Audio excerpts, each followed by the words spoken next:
igikorwa cy'urukundo. Icyo gikorwa ni icya mbere. Ntabwo wabasha kwakira Yesu Kristo nk'umwami n'umukiza wawe ugifite insangano muri wowe kwikubira.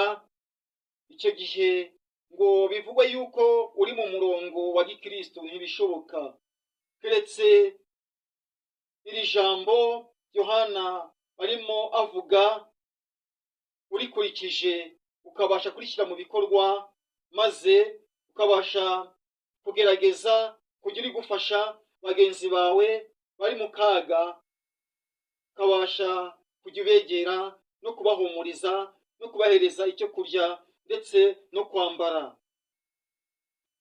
Umurongo wa 12, abakoresha b'ikoro nabo baramubaza bati, natwe tugire dute?